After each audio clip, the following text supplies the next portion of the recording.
Hello, my name is Salman Rashid, Senior Director of Marketing at Macronix.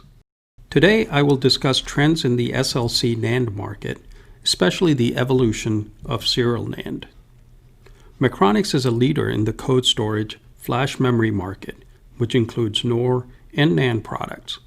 And serial NAND is an emerging product that is gaining acceptance in the embedded market.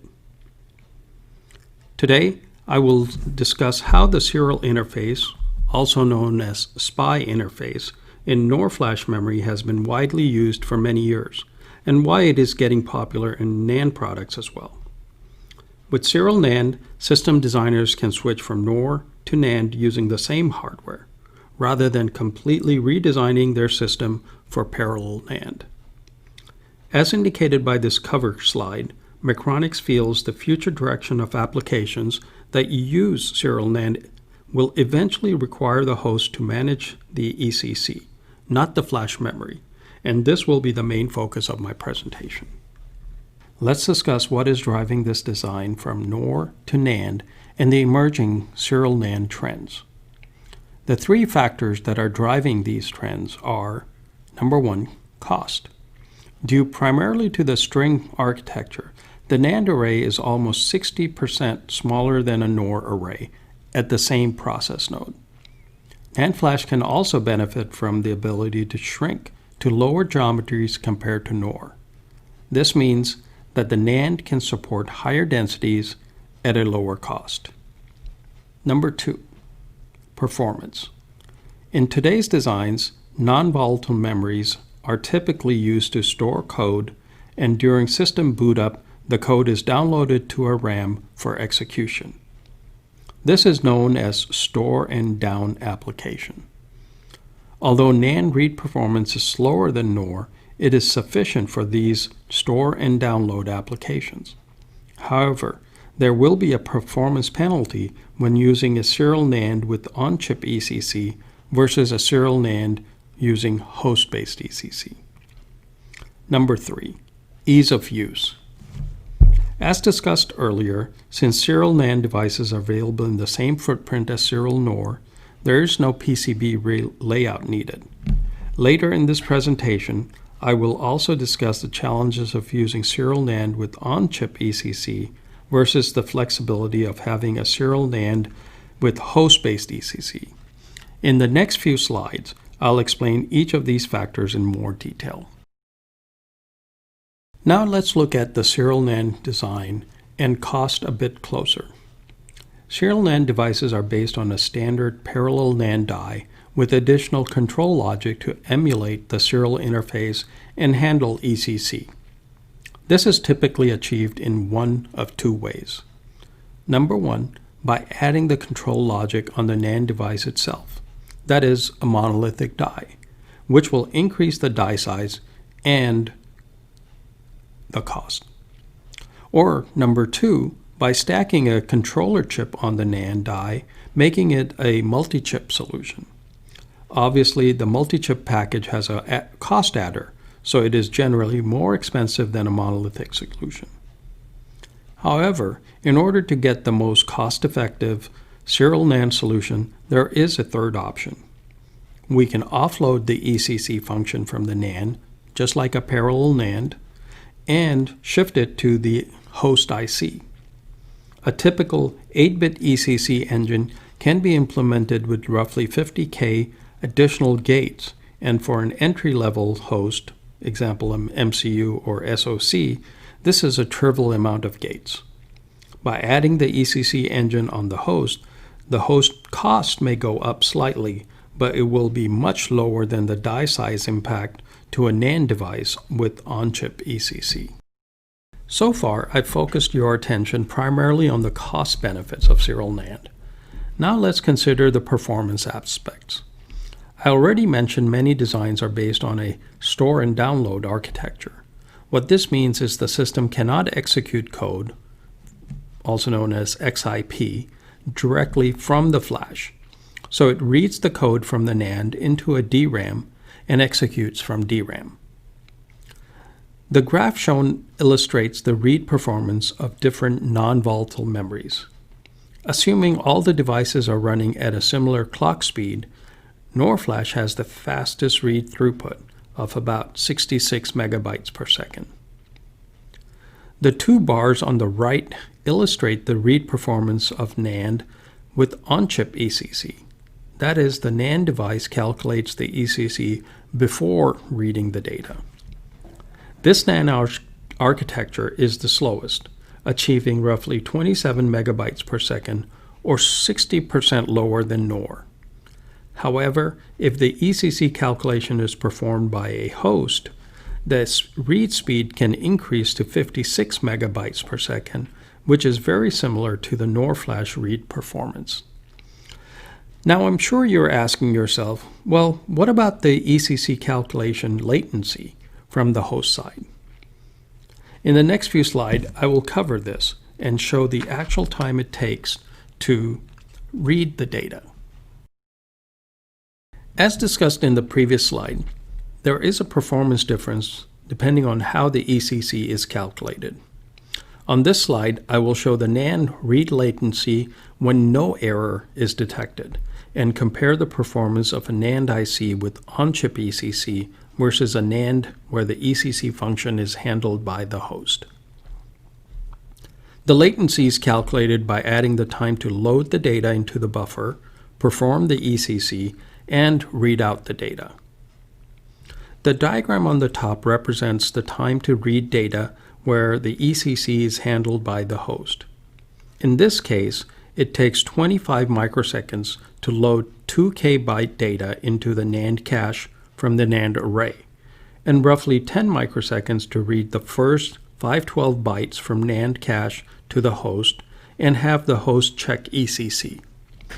Therefore, the total time needed for the host to read first 512 bytes and check ECC where there are no errors is 35 microseconds. On the other hand, the diagram on the bottom shows the time to read 512 bytes of data by a NAND device with on-chip ECC. The NAND performs the read operation on a full 2K byte page, so it must load a full page of data into the buffer and perform ECC for the entire page before reading the data out to the host. In this case, the latency with no errors detected is roughly 45 microseconds, or almost 30% slower versus the example 1.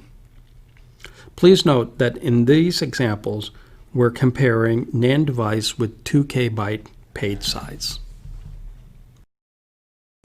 Now let's compare the NAND performance when errors are detected. The diagram on the top shows the NAND latency with host-based ECC. The latency is calculated by adding 3 sets of timing: the time to load 2K byte data into NAND cache from the NAND array, the time to read first 512 bytes from NAND cache to the host and check ECC, which is 10 microseconds, and the time it takes to correct the errors, another 10 microseconds. By adding these 3 operations, the first data will be ready to read in 45 microseconds. The diagram on the bottom illustrates the latency for the NAND with on-chip ECC. As explained on the previous slide, serial NAND reads are performed on a full page basis. So to calculate ECC and any error corrections and load the 2K bytes of data takes 70 microseconds before data can be read out. That's a 66% slower performance. The key reason for such a huge difference between the two ECC calculation methods is the amount of data the ECC engine must process. The NAND on-chip ECC engine must process the full page, while the host can process quarter page at a time. Plus, the slower clock speed of NAND versus the host may also contribute in the performance hit. During NAND read or program operations, bit disturbs can occur. One additional benefit of host-based ECC is the ability to use stronger ECC and prolong the life of the NAND device. When using NAND with on-chip ECC, the device operates with a fixed level of ECC. for example, 8 bits error correction. However, if error correction is performed by the host may have the capability to support multiple levels of ECC. By using stronger ECC, for example 12 bits versus 8 bits, the NAND device would be able to tolerate higher number of bit disturbs before the data needs to be refreshed or rewritten. This means the NAND will perform fewer program erase cycles and ultimately experience a longer life.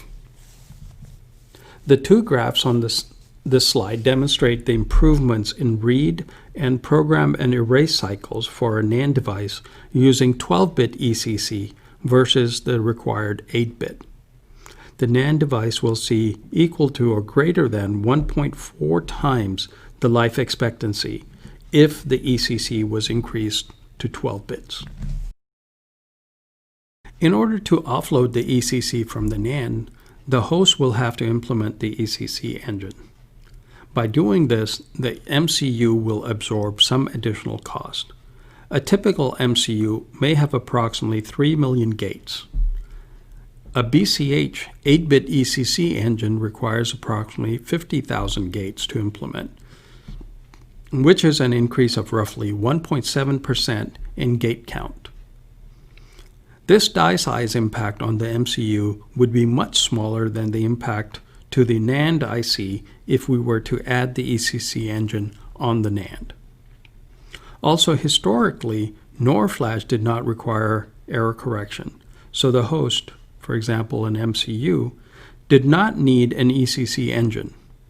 But moving forward, some NOR products may be required to support error correction to meet ISO 26262 ASIL requirements.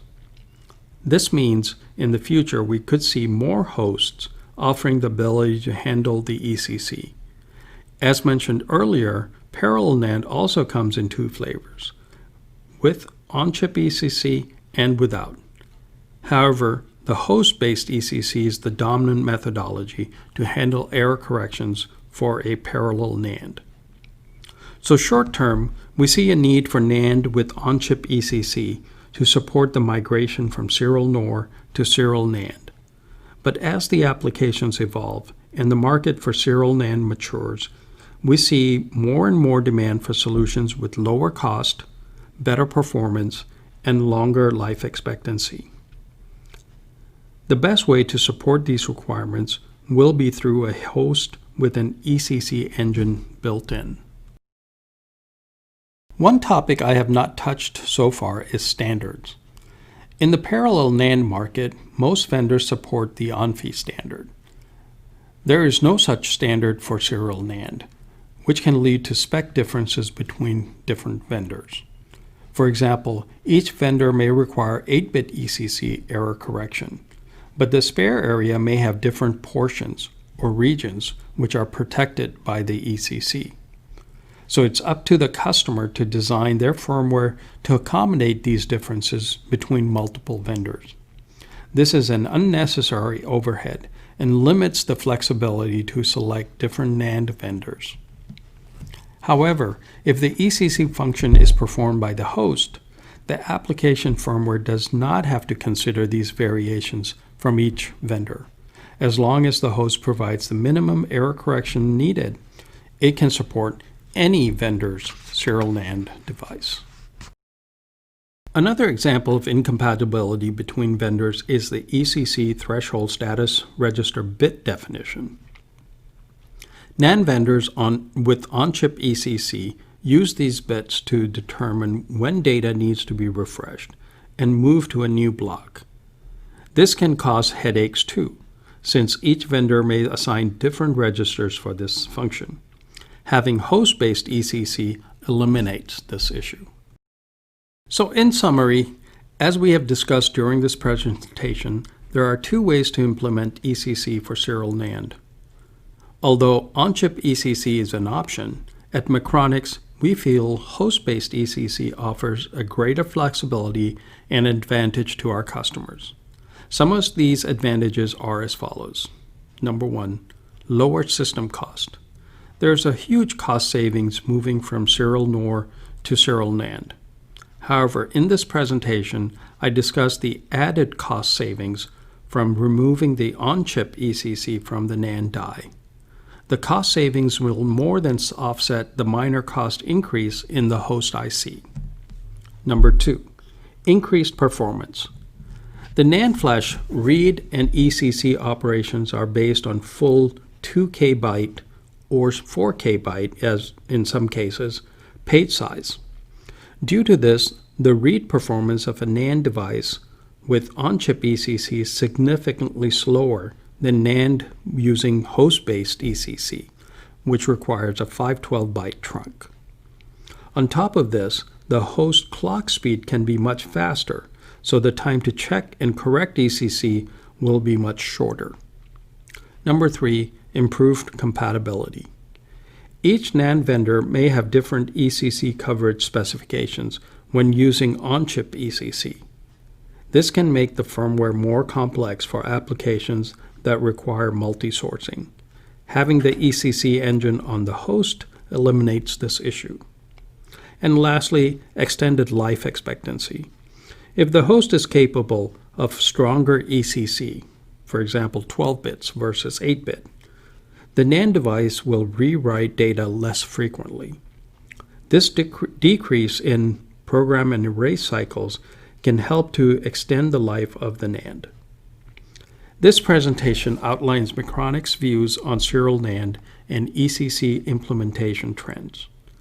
I hope I have explained the advantages of having the host perform the ECC versus the serial NAND performing this function.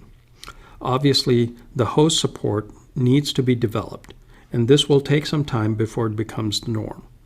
In the meantime, Macronix offers both types of serial NAND products, that is, with or without the ECC engine.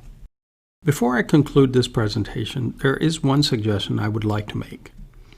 We feel we are in the early stages of a new trend, that is, moving from serial NAND with on-chip ECC to a serial NAND with host-based ECC.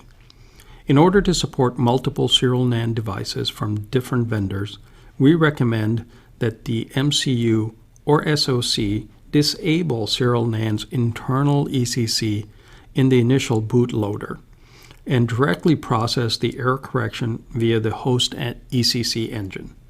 This way, it can use serial NAND from multiple vendors with minimal efforts. I hope you found this presentation useful. It was my intent to share with you the emerging trends in the serial NAND market, so you are better equipped to select the right product for your designs. If you have any further questions, you can contact Macronix at any time. Our contact information is on this following slide. Thank you for your participation in this webinar.